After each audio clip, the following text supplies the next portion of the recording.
Okay, this Devar Torah, we're going to say a little bit halachot of Chol Hamoed. This week, we had a whole week of Chol Hamoed, but the joke in the poskim is most people treat it more like Chol.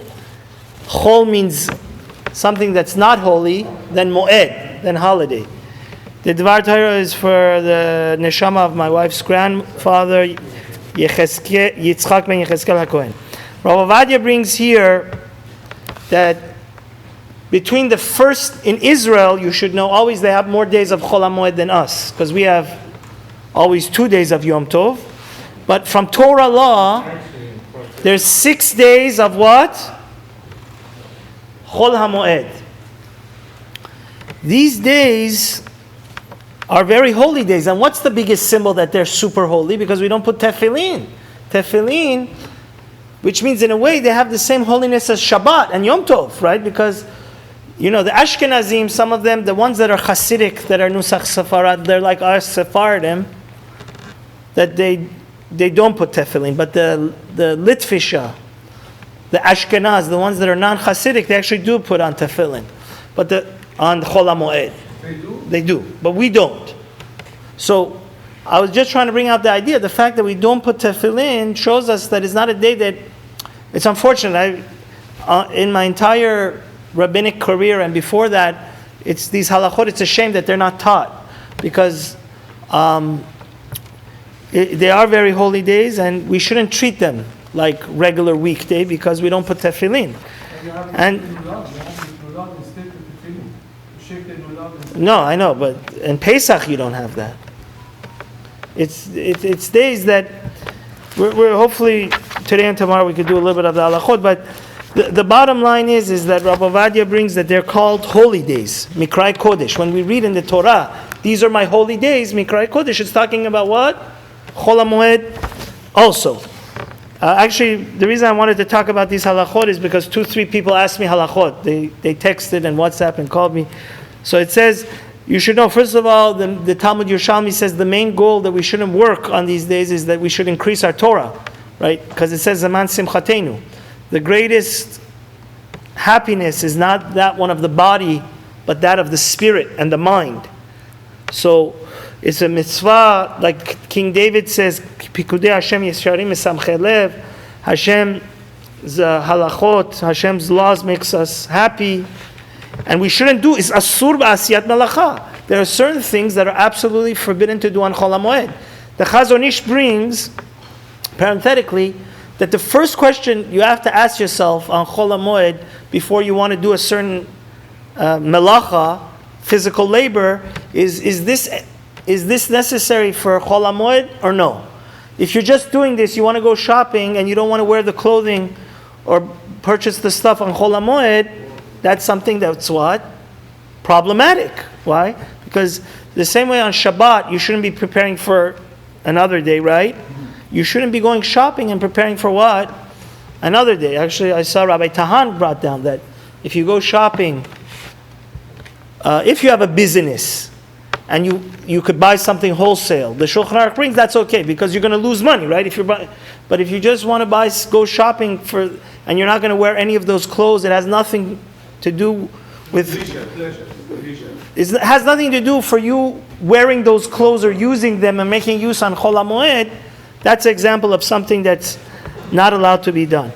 So it says, like the minhag of the yeshivot, the Mishnah Berurah brings, or Rav Ovadia brings, it's a mitzvah, if possible, to try to wear your Shabbat clothes. Like the same way you dress on Shabbat, you should, Rav Ovadia brings, you should dress very nice clothes, clean clothes.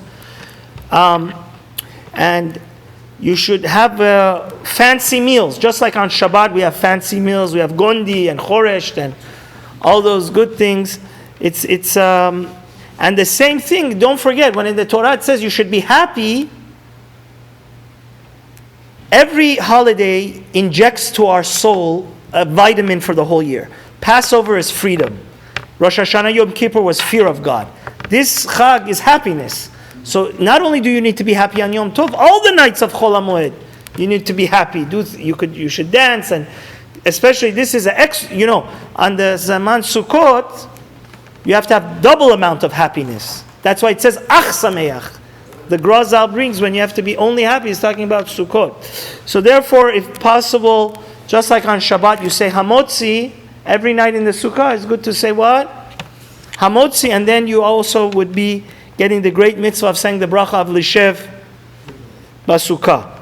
We know, we Sephardic, there was a minhag in Iran. That's definitely not what the Shulchan Aruch holds. They, even just this, an hour ago, somebody came to my sukkah to shake a lulav, they said the bracha of Lishev Basukkah. But halachically, it's only appropriate to say this bracha if you actually are eating bread in the sukkah.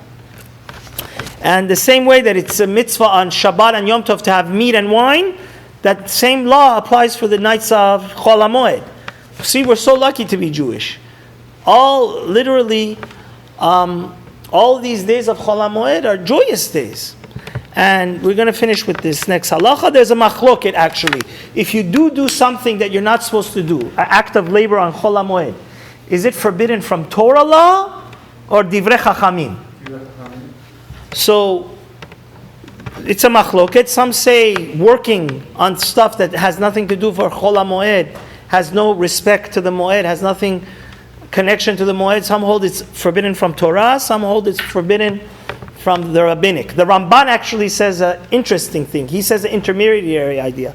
The Ramban says that if what you're doing has nothing to do, like I told you before, it has no necessity, you're doing it because you have extra time on your hands, but it's not enhancing or has no connection to the holiday, and it has, another big heter, another big reason you're allowed to do, like repair your roof of your house. Why are you allowed to do that? Because it's called davar ha'aved. Something, if you don't take care of it now, it's going to cause you major damage, right? The repair now is going to be $5. If you don't take care of it, the hole in the roof is going to become a $500 or $5,000 thing. That's called davar ha'aved. Something that if you don't take care of it now, it's kind of like emergency. It's an urgent matter. You're allowed to do that on Chol Hamoed.